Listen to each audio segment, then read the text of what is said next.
Hola Luis Soriano, ¿cómo estás? Muy buenos días. Hola Lupita, muy buenos días, qué gusto escucharte, ¿cómo estás? ¿Cómo te pinta la vida? Gracias Luis, muy bien. La verdad es que me pinta muy bien, espero que a ti también y por supuesto para todo el auditorio. Así que ya estamos más que listos para escucharte con tu importante colaboración.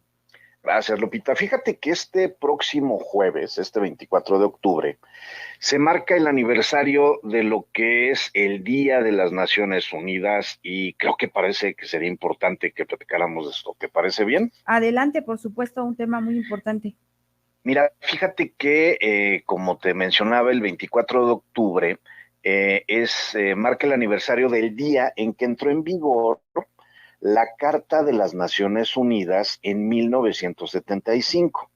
Y 2 años después, en el 47, se declaró precisamente este día, 24 de octubre, como el Día de las Naciones Unidas. ¿Cuál es el objetivo de que se creara el Día de las Naciones Unidas? El objetivo es dar a conocer tanto la finalidad como las actividades que se realizan en la Organización Nacional de las Naciones Unidas en todo el mundo.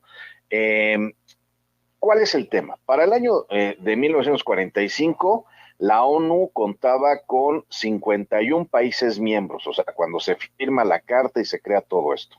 En la actualidad, ya son 193 países los que representan precisamente como estados ante la organización.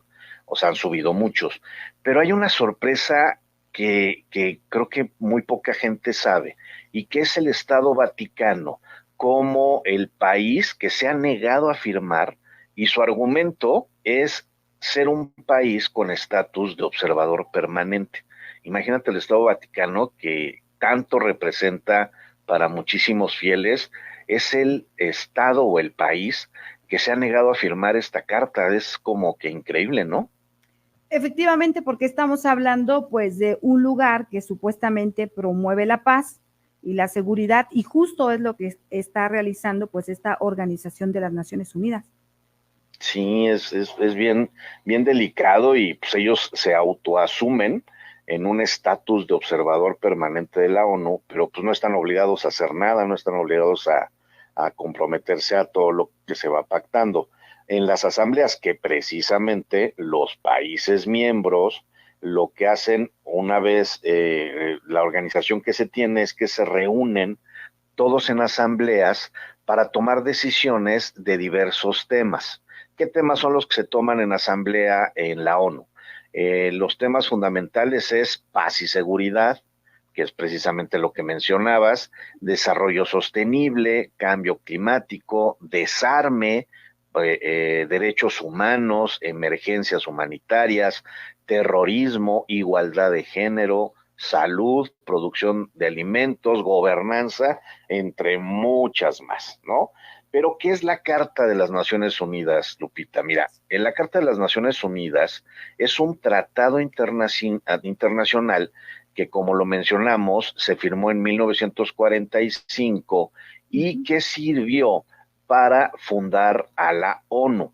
¿Y qué es este documento? Pues este documento lo que hace es encabezar todos los tratados internacionales que existían con anterioridad. Es decir, esta carta lo que hizo fue fungir como una constructora que junta, armoniza y reestructura los diversos tratados internacionales que había de antes de 1945 y que estaban como todos separados y alejados unos de otros. ¿Qué tratados son los que por lo menos juntó entre varios más? El Tratado de Derecho del Mar, de Derecho de Guerra, de Derecho Internacional, de Derecho de las Fronteras. Pero también esta carta sirve como el documento donde se definen los propósitos y principios de la ONU, así como los procedimientos para encontrar una solución pacífica cuando existen controversias, entre otras cosas. Pero, ¿qué es lo que llama la atención de esto, Lupita? Mira, lo que llama la atención es que esto se creó en 1945, derivado del conflicto que hubo en la Segunda Guerra Mundial.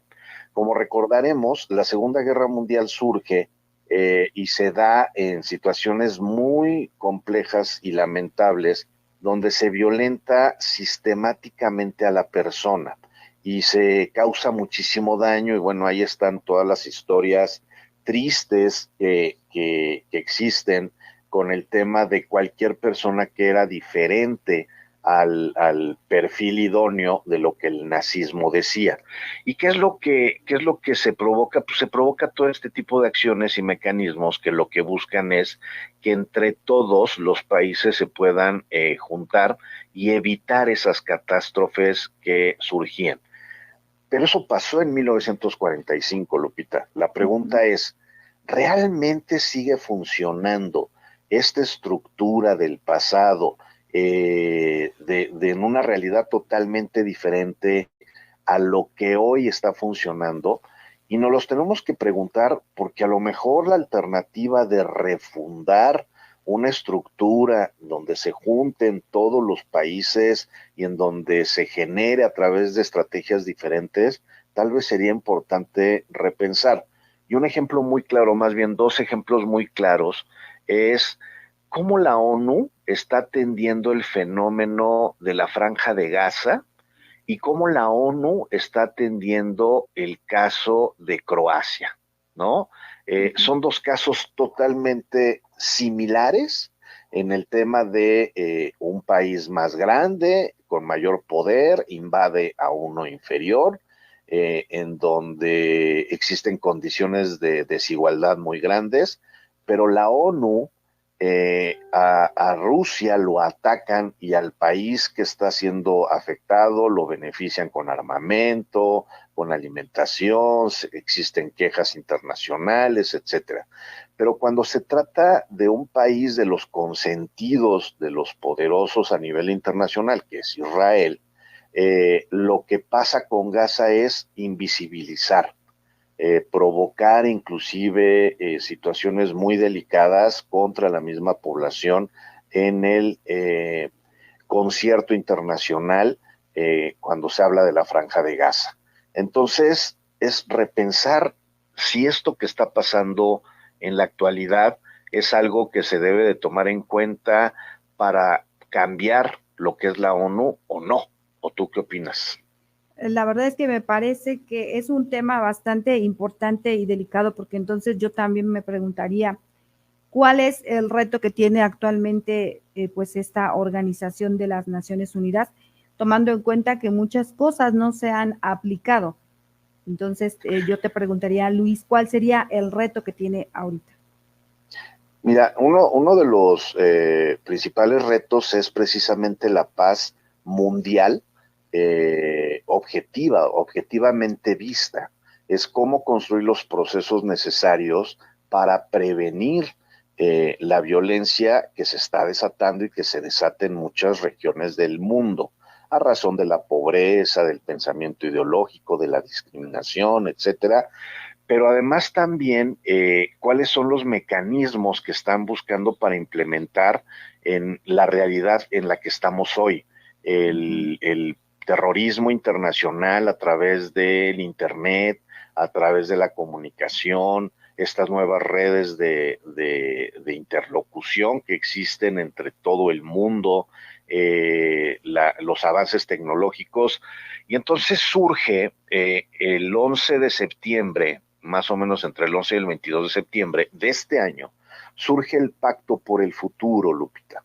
Y el Pacto por el Futuro lo que busca es precisamente cambiarle la cara a todo este esquema de lo que es el tema de la defensa de los derechos humanos, la Agenda 2030, se cambia todo el pensamiento, lo que se busca pretender es que se refunde las funciones de lo que es la ONU.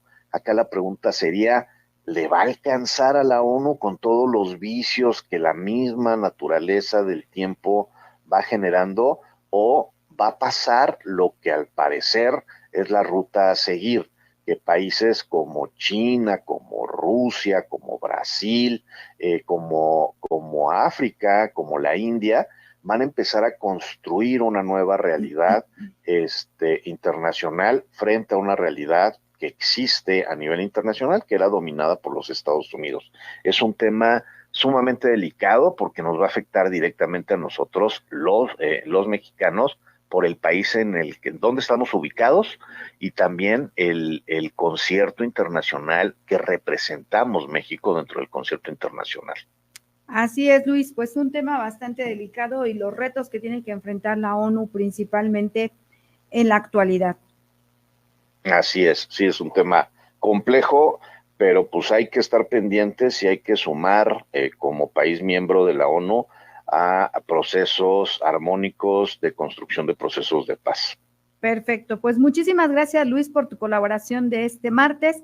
Que pases una excelente mañana y bueno, pues nos estaremos escuchando la próxima semana con más temas de derechos humanos tan interesantes como siempre. Gracias, Lupita, que tengas muy buen día y saludos a todo tu auditorio. Gracias, hasta luego, Luis, un fuerte abrazo. Pues ahí está la colaboración de Luis Soriano.